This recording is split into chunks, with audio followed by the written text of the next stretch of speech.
பதில் அமைச்சர் கொடுத்தாரா? அதாவது நாங்கள் கேட்கின்ற கேள்விகள் எதற்குமே அமைச்சரால் பதில் சொல்ல முடியவில்லை. தற்போது அவர்கள் அறிவித்திருக்கின்ற மானிய கோரிக்கையாகட்டும் அல்லது நிதிநிலை அறிக்கையாகட்டும், அதில் குளங்கள் புதிதாக 75 எடுத்துக்கொள்ளப்படும் என்றார்கள். மரமாத்து பணிகள் 250 எடுத்துக்கொள்ளப்படும் திருத்தேர்கள் என்றார்கள். 3000 திருக்கோயில்களுக்கு திருப்பணி என்றார்கள்.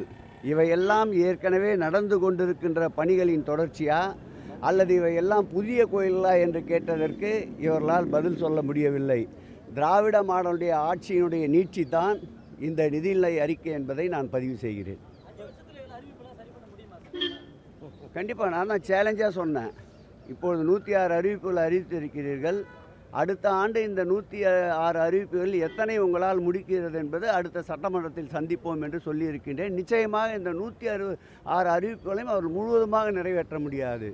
அப்படியே இருந்தாலும் ஏற்கனவே திராவிட மாடல் ஆட்சியில் தொடங்கப்பட்ட திட்டங்களைத்தான், நடைபெற்று கொண்டிருக்கின்ற பணிகளை தான் அவர்களால் முடிக்க முடியுமே தவிர புதிய பணிகள் எதையும் எடுத்து முடிக்க முடியாது என்பதை சவாலாக கூறிக்கொள்கிறேன்.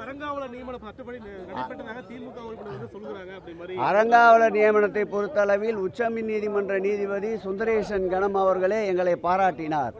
10,000 கோயிலுக்கு அறங்காவலர் குழு நியமனத்தை நாங்கள் செய்திருக்கின்றோம். இந்த ஆட்சியில் அறங்காவலர் குழு நியமனத்திற்காக கோரிய மனுக்கள் அவர்கள் குறிப்பிட்ட தேதி 3 முறை தள்ளி வைத்திருக்கிறார்கள். இந்த அறங்காவலர் குழு விண்ணப்பங்கள் கூட இந்த ஆட்சியில் பெற முடியாத ஒரு சூழ்நிலை தான் நிலவுகிறது.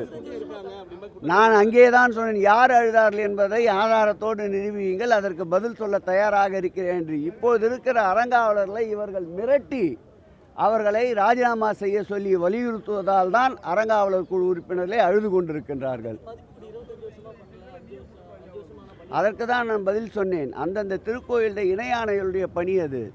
அவர்கள் பணி நிமித்தத்தின் காரணமாக ஓராண்டு இல்லை என்றாலும் அடுத்த ஆண்டு செய்வார்கள்.